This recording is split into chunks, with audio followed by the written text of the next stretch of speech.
对吧？是我们在看到了俄乌战争的时候，乌克兰有一个部队恶名昭彰，但骁勇善战。但是我们刚刚讲，之前在亚速钢铁厂的时候，他们完全的在这个地方守住了，让这个俄罗斯的部队完全不能多进一步。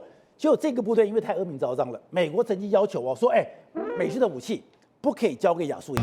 就现在他不是开绿灯吗？不是讲说现在美国的武器、北约的武器，你可以打到了俄罗斯的境内。现在不但是说你这些武器可以打到俄罗斯境内，已经把苏凯57都给打掉了。更夸张的是，连这个最恶名昭彰亚速营都说没有问题，我开绿灯了，北约的武器、美国的武器都可以给他使用了。对，现在来讲的话，其实大家对亚速营想到的一件事情就是什么？就乌俄战争那打的时候呢，亚速营在那个地方马利坡来讲，亚速营是非常非常重要的一个地点。亚速钢铁厂他们守了多久？守了82天啊！最后俄罗斯怎么弄下来的？丢白银弹。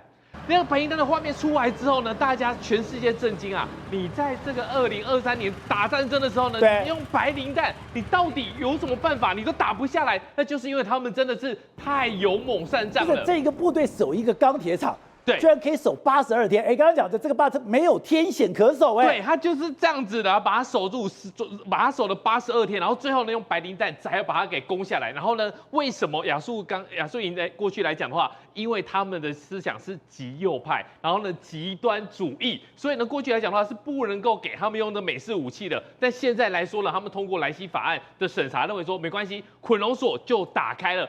不管是谁，就算连亚速营都可以拿到美式的武器，大家想一想，你当初可以说是手无寸铁，打到最后根本就没有东西打的，你可以守了82天。如果现在又把这个美式武器丢给你，哇，那是不是要从这个地方马利坡要开始进行反攻了？所以现在来说的话，这些东西包括美式的武器，拜登之前给他的东西一样就要丢过去了。所以像刺针飞弹、海马斯火箭弹，包括155的榴弹炮、81公里的迫击炮，这些东西可能都可以交到亚速钢铁厂了。而现在不但是交给亚速钢铁厂，所以我们讲到，现在美国对整个乌克兰已经开了绿灯了。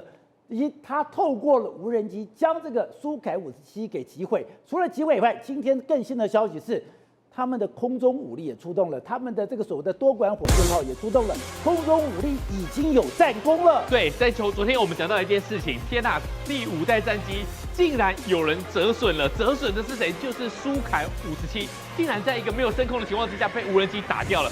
一个3万美金折合台币大概100万的无人机，竟然打掉了苏凯57。苏凯57造价多少钱？4500万美金啊，18亿就被无人机给打掉。被无人机打掉是一个很重大的一个象征。更可怕的一件事情是说，现在这些欧美国家给他们的战机已经进入到了俄罗斯的领空，而且完成了一次成功的打击。你说真的，飞机出动了？对，真的飞机已经出动了。所以呢，他说这个对俄罗斯境内的目标空投弹药，这代表什么意思？无人机我可以飞过去打你的苏凯57，然后呢，我们的战机拿到的战机也可以飞到你境内去打。那对俄罗斯来讲的话，那这个战争的意义不一样了。过去我是在你乌克兰的境内打，对我们俄罗斯的人民，我们没有特别的感觉。但当他们的无人机飞过来，当他们的战机可以来空投炸药的时候，那完全是不同的一个想法。而且更可怕的一件事情是说，苏25其实算是一个老式战机，现在它可以装上法国最新的 Big Ham， 它可以把这个大榔头给装上去，铁锤给装上去。所以呢，虽然这个苏25呢是比较旧式的，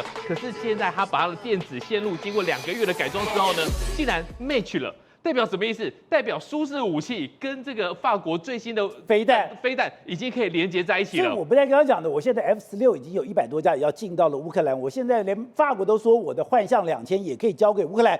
更夸张的是，你这句本来有一些2次的武器，现在这个苏凯25竟然可以把法国现在最好的精准导引的铁锤炸弹装上去，对，给装上去了，而且呢，它可以完全正确的一个击发，这代表什么意思？代表说呢，它虽然没有第一时间没有办法取得全面的空优，但是当这些两个武器苏式的战机搭配上法国的铁锤炸弹合在一起之后，很快就会有空中优势。更可怕的一件事情是说，过去来讲，我们一直讲说这个地方是克里米亚就是不能丢啦，你的面子。普丁的面子就是克里米亚，可是现在来讲的话，他们竟然可以在乌克兰的境内直接打击你的防空炮火，你的防空阵地 S400、S300总共3个，2个 S300，1个 S400，你又打掉了。你不但没有办法去升空保护你的领空，竟然是直接你的这些火炮直接被打掉，被打掉代表的是我就是瞎了嘛。以后任何的这些他们的这些导引飞弹飞过来的时候呢，你没有 S300，没有 S400，你要怎么去防卫你的克里米亚？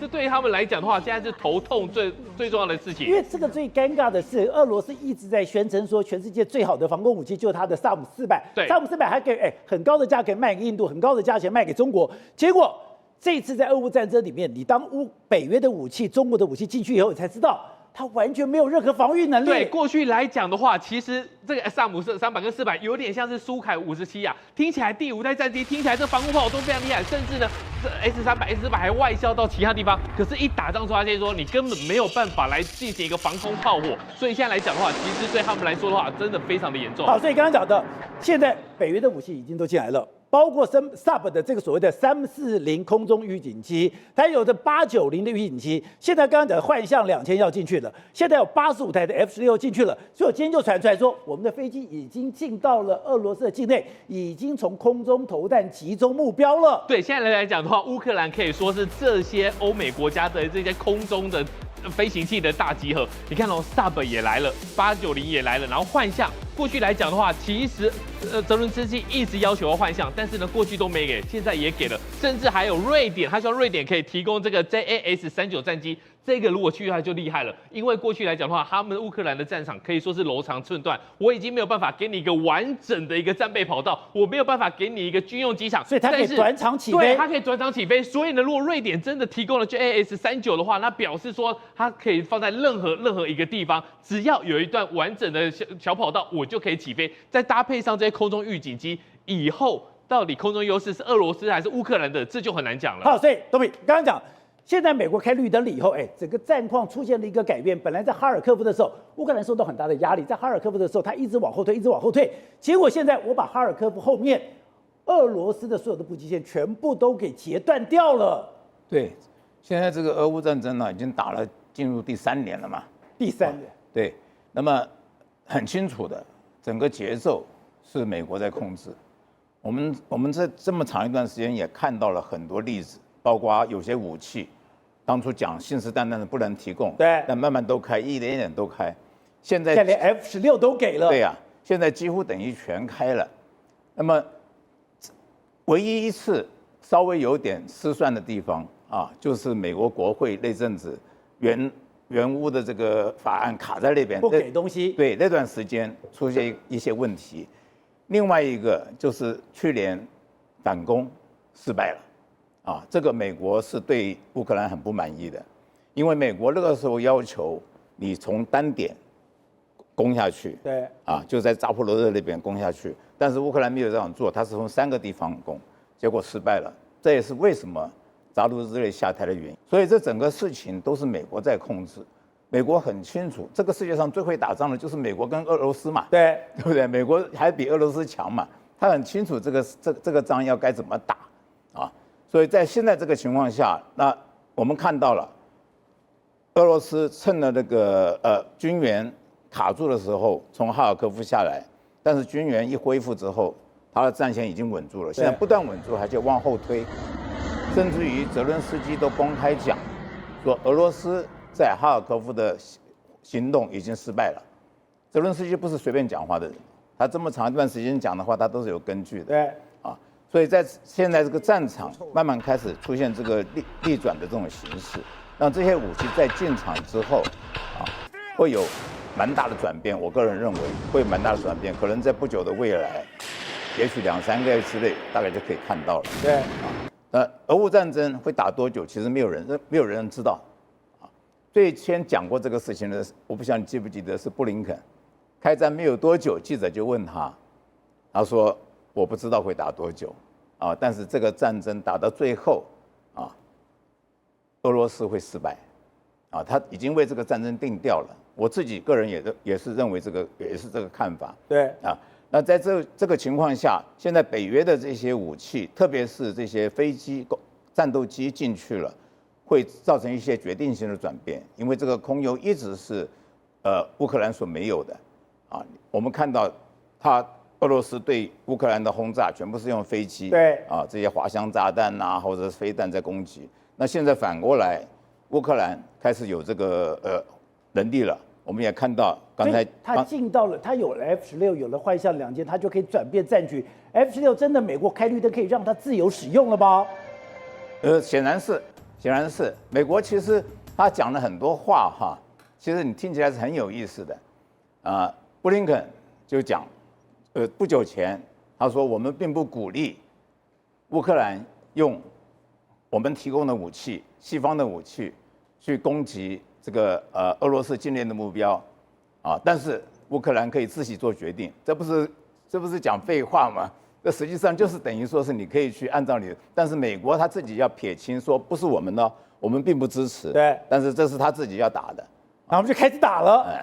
那现在这个其实普丁他已经感觉到他自己的危机了，我们可以从哪里来看？就是说自己最近2、3次发出核威胁，他每次发出核威胁就是他感觉危机的时候，但是现在有个很大的转变了，北约的国家不甩他了。他前一阵子北约不怕了吗？不怕了，其实前一阵子举行了一个核演习，对，核演练，第2天法国就举行一个，来得很明显的就是针对他。然后你记不记得波兰讲了什么话？波兰说，只要你俄罗斯敢动用战术核武，还不是真正的核武啊，你只要敢动用，我们波兰就会派军进入乌克兰，把你现在在乌克兰境内的俄罗斯军队歼灭。他讲歼灭现在所以已经不理他了，很多国家都已经这个态度出现了。对，那为什么会出现这个态度？就是他们也看到整个局势开始在慢慢转变了，所以在可预见的未来，我相信俄乌战场上会有一个比较明显的变化。宇轩，当然我们最关心还是台海的情势。现在印太司令帕帕罗，换了一个，他居然讲话更硬了，怎么硬？在《华盛顿邮报》讲说，他们有就问他说，现在如果两岸发生什么状况怎么办？他说，美军要计划打造一个地域警官来阻止中国攻击台湾，怎么样的这个所谓的地域警官，我要大量使用无人潜艇、无人水面潜艇跟空中无人机。保罗哥，地狱有一个特色就是没有人，都是鬼。舰艇开在海面上一半，突如其来开始1架、2架、3架、4架无人机往你身上撞，都是无人机，对，还有无人舰艇，各位，无人艇全部都往你四面八方过来。这时候，各位，你感觉到你有多无助？而且1架全部都是造价低廉的无人机，就往你身上来这个轰炸。他们就讲，这真的是一个地狱景象。而且美军呢，帕帕罗他预估说，我们光靠这种数以千架的无人机，第一个成本很低，第二个我们可以拖延呢中国高达多少时间？他说我们可以拖延它1个月。各位，1个月可以做到什么事情？航空母舰、援军相关的战机，是不是全部就可以应到位了？因为在两岸战争发生最害怕的事情就是迅雷不及掩耳的闪电战嘛。所以只要我们通过这种我们讲地狱景象，把大陆能够研制在整个海峡一带没有办法成功登陆之后，就可以达到的目的。而且你说他们有没有真的在做？有哦，他不是用民帮说，哎呀，我们有这个地狱景象用梦的，不是，他们真的开启一个叫做复制者的计划。那 replicator 为什么叫复制者？因为代表我多。而且我数量大，而且我根本不怕消耗，所以就是大量打造那种大量的我们讲的可消耗的、可抛弃式的，甚至它的造价都跟什么一样吧？那个跟子弹一样，跟飞弹、跟弹药一样，就是无人机本身就是一种弹药，来去跟你大陆都消耗嘛，所以它是有这个起承转合，两个是相映相成的。那有人就讲，那中国也是无人机的大国，中国的大疆无人机在这个所谓的俄乌战场上也表现得非常好。那你凭什么说你台湾或者是你今天美国这个地方，你用所谓的地域警官，你就可以压制对方？他说有个关键，什么关键 ？NVIDIA， 也就是说，我如果有了 NVIDIA， 我就有了 AI， 我有了 AI 以后，我就这个蜂群它自己可以集合、可以分散、可以攻击了。那个赶快的不赶在乎嘛？你今天就是100个，我们讲村民这个村上到处乱走，在那边游荡，你走过去的时候，你觉得心安理得，也不会觉得害怕。但今天如果是100个整齐待发，然后有一个首脑在那边操控他们的民兵，你会不会感到害怕？当然会嘛，因为 NVIDIA 它所担任的角色完全不一样。现在你讲大陆的确大疆无人机数量很多，但数量很多，它都什么零星发动攻击。但美国因为它有 NVIDIA 这个大脑，所以我截然不同。它等于是什么？我有一个中控中心，我可以让这些100个化零为整，变成什么？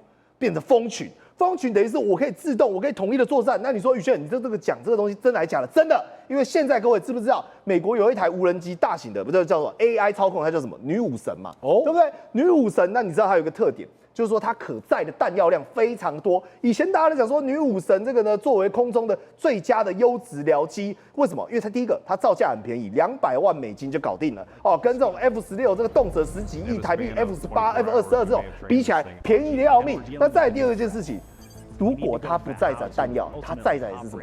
小型无人机，然后会变成怎么样？而且小型无人机里面再载载一个无人机会怎么样？所以各位你想想看哦，往后呢，美国它的串法是这样，它透过 Link 16，比如说 F35作为大脑，旁边呢搭载一台 F22，这时候我再中那个中程僚机就是我的女武神。那你说女武神这个真的有用吗？没关系，等它到达目的地的时候开始喽。